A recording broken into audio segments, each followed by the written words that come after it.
This channel does not promote any violent, harmful, or illegal activities. All content provided by this channel is meant for an educational purpose only. Top quality और consistent performance के लिए सिर्फ silver pump नाम याद रखना। একই মঞ্চে বিরোধী দলনেতা শুভেন্দু অধিকারীর বক্তব্য আর নতুন রাজ্য সভাপতি বক্তব্য পারস্পরিক বিরোধী। রাজ্য সভাপতি তো আমাদের অথরিটি, সাংবিধানিক পদ, তিনি নির্বাচিত, তিনি যেটা বলবেন সেটা আমরা মেনে চলব। কিন্তু কোনো ঘটনা, কোনো পরিপ্রেক্ষিতে একাধিক নেতা একাধিক বক্তব্য রাখতে পারেন। পার্টি বসে বিবেচনা করবে কি করবে, ভোট দেবে কিনা মুসলমানরা ঠিক করবে। আমরা তো ভোট সবার আশা করব, কাজ সবার জন্য করছি, সবকা সাথ সবকা বিকাশ। সব হিন্দুরা আমাদের ভোট দেয় না, সব মুসলমানরাও দেয় না, দেবে কালকে। দাদা, আপনার রাজনৈতিক ভবিষ্যৎ তাহলে কি দাঁড়ালো? সেটা পার্টি ঠিক করবে, কার ভবিষ্যৎ কে ঠিক করতে পারে সেটা লেখা আছে ভগবানের খাতাতে। আপনি নিজে কি ক্যালকুলেট করছেন, মানে কোন দিকে যাচ্ছে ব্যাপার?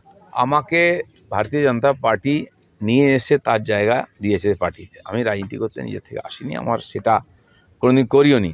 পার্টি চেয়েছে, আমি একজন কর্মী হিসাবে পার্টিতে এসেছি।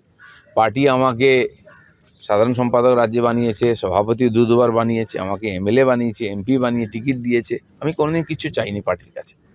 আর এমনকি আজকে পার্টি আমাকে যে গাড়ি দিয়েছে আমি ব্যবহার করছি বা সিকিউরিটি, সেটাও আমি কোনোদিন চাইতে যাইনি। ঘটনা পরিপ্রেক্ষিতে পার্টির প্রয়োজন মনে হচ্ছে।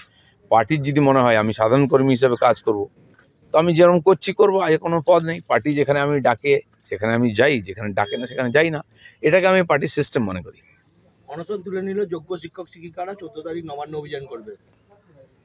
নবান্নতে তো আন্দোলন তো চলছেই, অনশন তুলেছে, কিন্তু অবস্থান তো তোলেনি ওরা। তাদের সে আন্দোলন চলছে, আন্দোলনের ধার বাড়ছে, কখনো ভার বাড়ছে, কিন্তু এই আন্দোলনের সঙ্গে আমরাও ছিলাম, আমরাও থাকবো। আর আন্দোলন সফল হোক সেই শুভকামনা আমরা দেবো। আমরা সবসময় দিলীপ ঘোষকে চমক দেখি, হঠাৎ করে কোনোদিন সকালে শুনবো না তো যে দিলীপ ঘোষ তৃণমূলে জয়েন করেছে। কল্পনা করতে তো পয়সা লাগে না, করো না।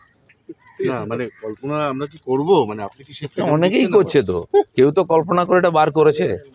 এবং এই কল্পনা কি প্রতি মাসে 2 মাসে পাল্টে 21 তারিখ অবধি আবার ডেট দেওয়া হয়েছে। আগে অনেকগুলো তারিখ হয়ে গেছে, আবার 21 তারিখ, তারপরে আবার অন্য ফান্ডা শুরু হবে।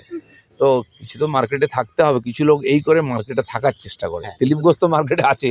দাদা, এখন তো সেই তিক্ততা নেই। আপনি তো জগন্নাথ মন্দির গেছেন, কুণাল, অরূপ সবার সাথে আমার সঙ্গে চা খাওয়াটা। না সেই তিক্ততা নেই। কুণাল অরূপের সঙ্গে আমার আগে থেকে পরিচয় ছিল, এখনও আছে, আগামী দিনেও থাকবে। আমি রাজনীতি করি না করি, ওরা করুক না করুক, কে কোনো পার্টি থাকবে, তার সঙ্গে রাজনীতির সম্পর্ক দিলীপ ঘোষ এরকম ভাবে না। আজকে আমার পার্টিতে, কালকে টিএমসি ছিল, আমার শত্রু ছিল, কাল চলে আমার কাছে বসলো, আমার বন্ধু হয়ে গেল, পরশু আবার চলে গেল, আমার শত্রু হয়ে গেল। দিলীপ ঘোষের বন্ধুত্ব শত্রুতা এত হালকা নয়। যারা এভাবে করে তাদের রাজনীতির ব্যবসা করে, তাদের সমস্যা আছে, ঠিক আছে। দিলীপ ঘোষের এরকম সমস্যা নেই। কিন্তু দাদা, বলা হচ্ছে যে জগন্নাথ দেবকে সাক্ষী রেখে শ্রমিক ভট্টাচার্য বলছেন যে বঙ্গোপসাগরেই তৃণমূলকে বিসর্জন দেব, ওই জগন্নাথ মন্দিরে বিজেপির পক্ষ থেকে আপনি প্রতিনিধিত্ব করেছেন। আমি কারো প্রতিনিধিত্ব করিনি। আমি একজন নাগরিক হিসাবে, আর ওখানকার যারা সংস্থাপক, চিফ সেক্রেটারি আমাকে আর মন্দির বলে লিখে চিঠি দিয়েছেন, কোনো বিতর্ক নাই। সেই জন্য আমি একজন সম্মানীয় নাগরিক হিসেবে, সম্মানীয় সরকারি আয়োজন ঠিকই আছে, আমি গেছি। কারণ আমি মনে করি ওই মন্দির তৈরিতে আমারও ট্যাক্সের টাকা আছে, সমাজের টাকা আছে, কারো পৈতৃক সম্পত্তি নাই। আর বহু লোক মন্দির করলে আমাকেই ডাকে, হয়তো আমাকে হিন্দু নেতা বা হিন্দু ভক্ত হিসেবে মনে করে, উদ্বোধন করায়, পুজোতে করায়। আগামী 20 তারিখ আমাকে উত্তরপাড়ায় ডেকেছে, সপরিবারে গিয়ে রুদ্রাভিষেক করবো ওটা শিব মন্দিরে। তো তারা যদি ডাকে আমি যাব না? কোন পার্টির কে কী করতো, তার বাবা কি পার্টি করে, তার ছেলে কি করেছে, আগামী দিনে কী করে, ওই ভেবে আমি কারোর সঙ্গে বন্ধুত্ব করি না।